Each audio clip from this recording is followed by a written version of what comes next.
What's up mga matibay? So this time is iba na naman po no yung lesson natin. So our lesson for today is all about a quadratic equation. So tapos na po tayo no sa exponential, tapos na po tayo sa logarithm, at saka tapos na rin po tayo sa radical.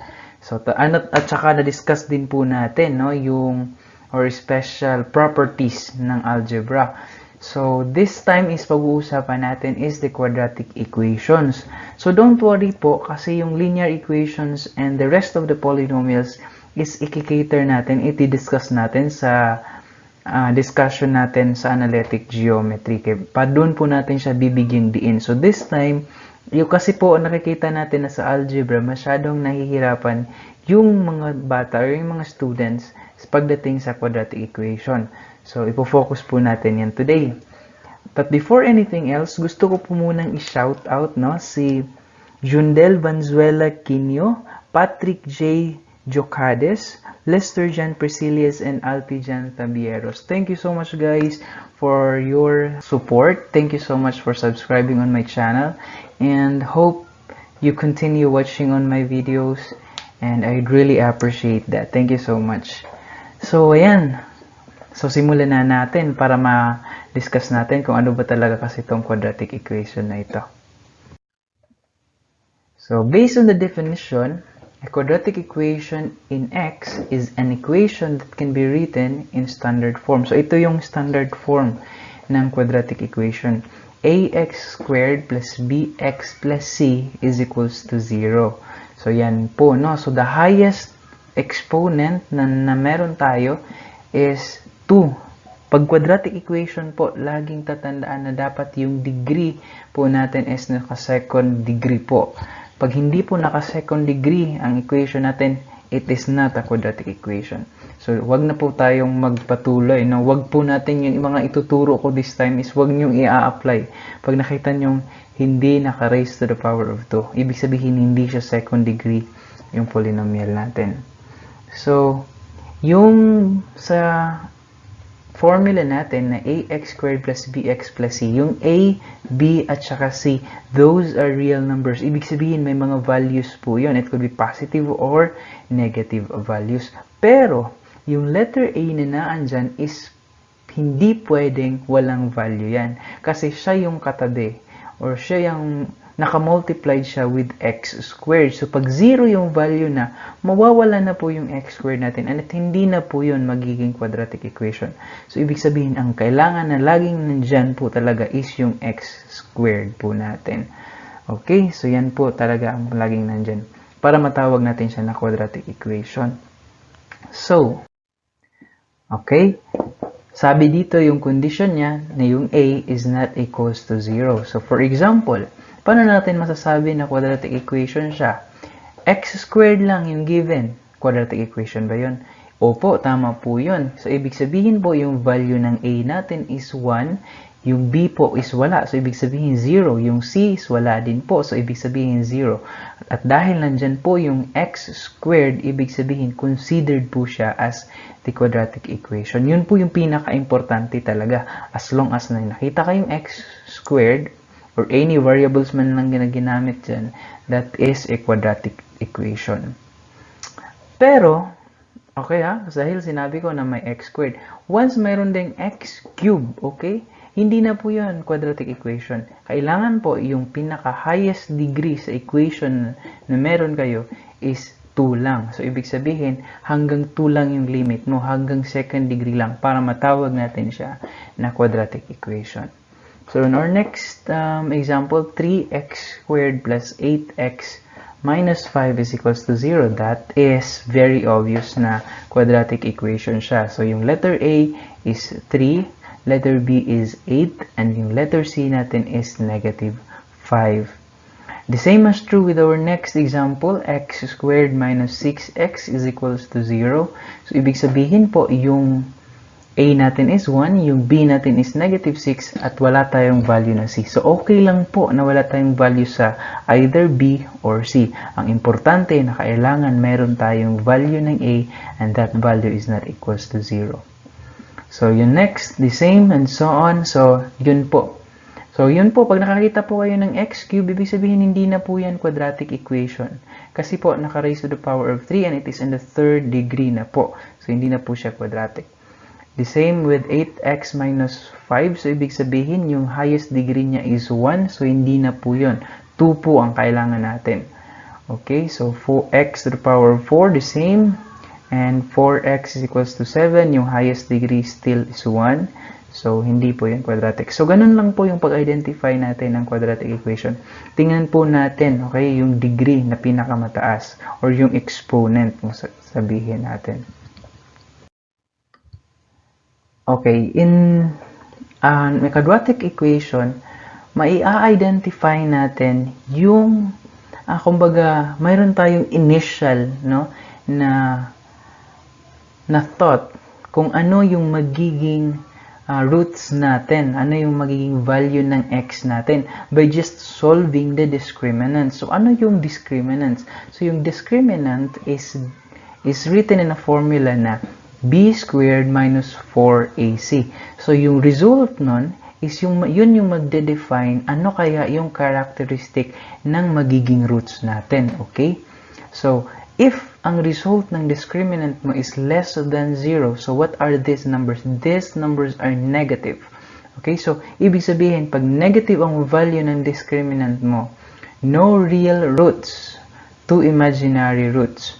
So, ibig sabihin po, wala pong real roots na ibibigay sa atin. At saka lahat po ng roots natin is naka-imaginary number. Okay po?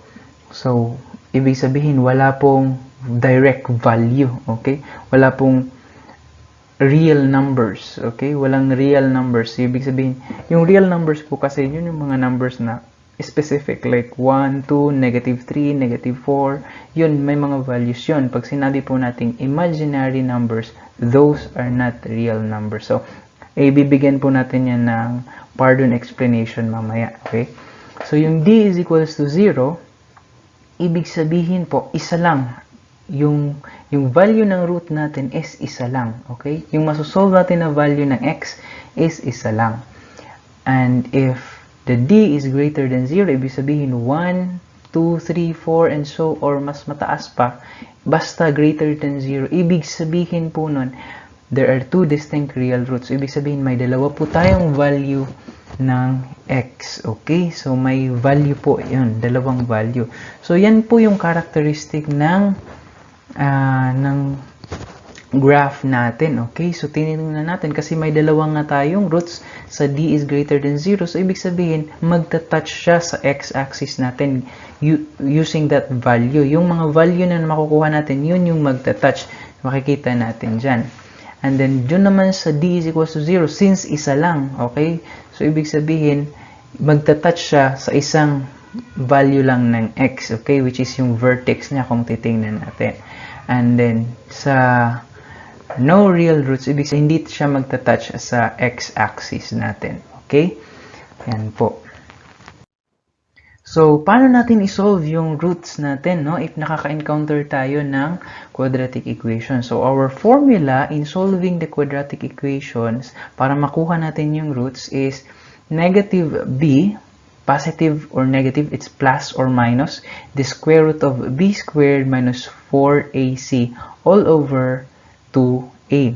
So, ibig sabihin po, okay, makikita natin dito, yung b squared minus 4ac is naka-square root. And that b squared minus 4ac is our formula for discriminants, kung matatandaan po natin.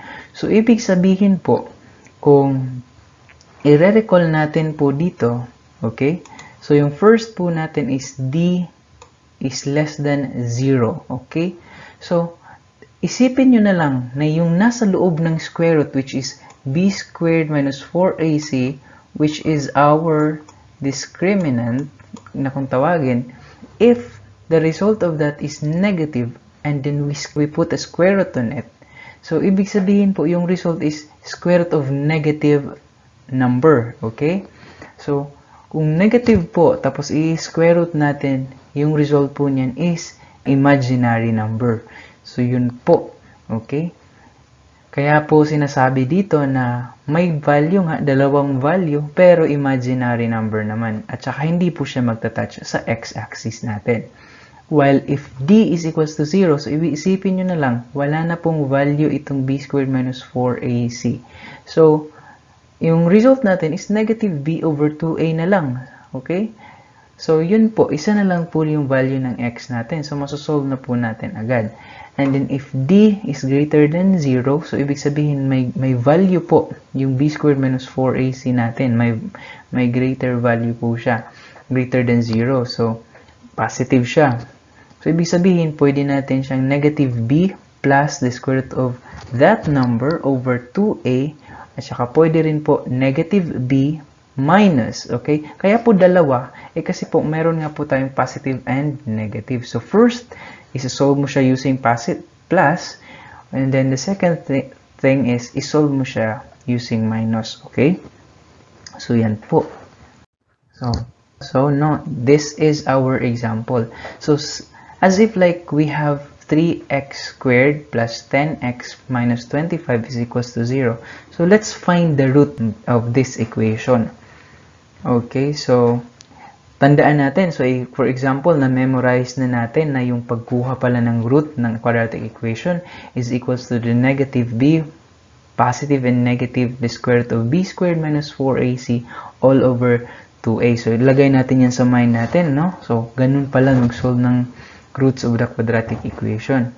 So, i-substitute lang natin kasi alam naman natin, no, na yung a is 3, b is 10, and then c is negative 5. So, i-substitute natin siya sa formula. So, we have negative 10 plus or minus the square root of 10 squared minus 4 multiplied with 3 multiplied with negative 25 all over 2 times 3. Okay, meron na.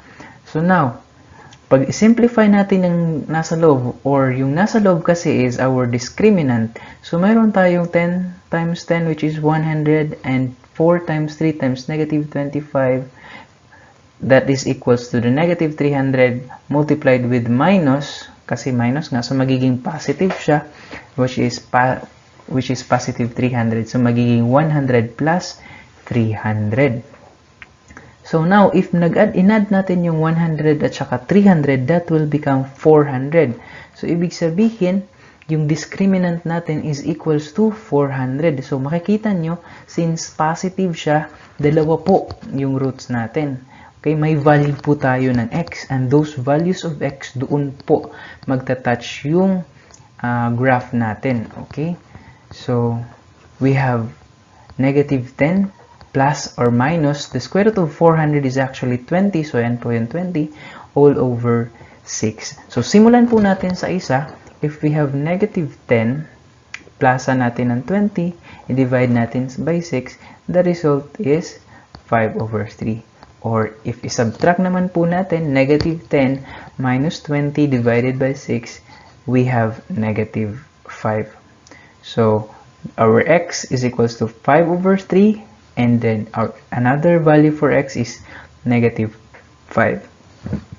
So, ganun lang po yung process, no? So, tingnan po natin first yung discriminants natin. So, by looking at our discriminants, may define na natin yung characteristic ng roots natin. So, alam na natin if less than 0 siya, so ibig sabihin imaginary yung root mo. At saka ibig sabihin dun sa graph mo, walang magta-touch dun sa x-axis. So, if equals to 0 naman siya, isa lang yung x mo. And that x, yun yung magta-touch sa x-axis. And then, if may dalawang value ng x ka, which is kagaya nito, yun po yung, yung greater than 0 yung discriminant niya. And then, that value of x, magta-touch po siya doon sa x-axis natin. So, ayan po, no? So, I hope po, na may natutunan kayo this time sa lesson natin. And yun po yung concept ng quadratic equation. So, okay, sa mga nakakakilala sa akin, so don't forget to subscribe on my YouTube channels. And thank you guys for watching.